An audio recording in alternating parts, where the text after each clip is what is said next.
Hello, welcome back to part two in this series devoted to the work and writings of Dolores Cannon.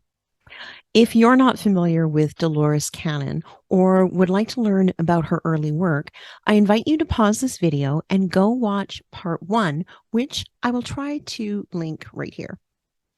Today, I'm going to take a look and share with you just how it was that Dolores Cannon obtained her information.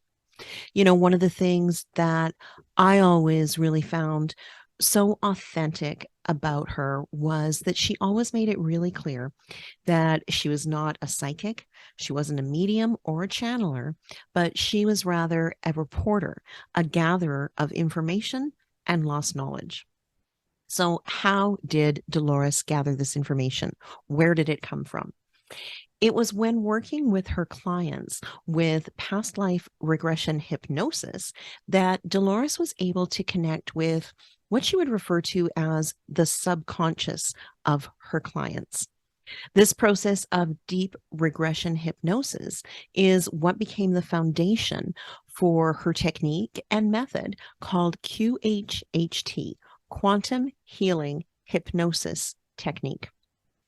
Over the thousands of hours and sessions that Dolores had with her clients, she started to notice similarities, repeated information that was identical when they would describe their past life experiences, the life and death experience, the locations, the themes. Over and over again, they would be talking and sharing the same information.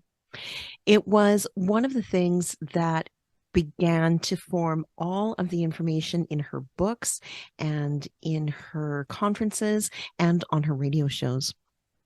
If you've read any of Dolores's books or watched her videos, you'll hear her make reference to receiving from the information. She calls them they. And it's sort of the collective consciousness that is coming through when her participants in her sessions would be tapping into their past lives and their higher self. I found it really fascinating to learn that Dolores felt that gathering and preserving this lost knowledge was indeed her life's purpose. In this rarely seen video clip, Dolores talks about one of her past lives and how it so profoundly relates to the work she devoted herself to in this lifetime. Let's watch it together. All right, yeah, I found if people, every time I do a lecture, people want to know, what about your own past lives? Do you know anything about them? And yeah, whenever you're doing hypnosis, you do have your own sessions along the way.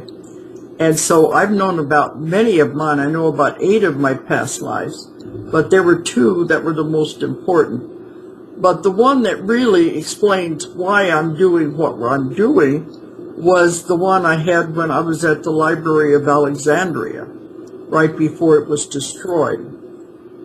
And if my viewers know anything about history, they know that it was destroyed way back. I think it was, I don't know, 70s AD or something. It's way back there. It's when the library was destroyed. But at that time, I was one of the caretakers of the scrolls, I guess you would say. I didn't know how to read, but I worked in the library taking care of the books and getting them for the scholars that would come in to read them. But in that life, I died whenever the people came in and began setting the library on fire, piling the scrolls and books up and started it on fire. So it was a very traumatic regression. Because I've always said I'm the reporter, the investigator, the researcher of lost knowledge. Knowledge that has been lost, forgotten, or never known at all. And I think it goes back to that, the heartbreaking past life of seeing it destroyed and all lost and burned, and then to bring back that this is my job now, to bring it back to the world. Wow. That struck me as it really resonated that she indeed was doing her life's work. Dolores lived to the age of 82 years old, and while there is not much information about her passing, I have looked into this, and on the next video, I'll share with you what I have found, and along with some of my own personal impressions.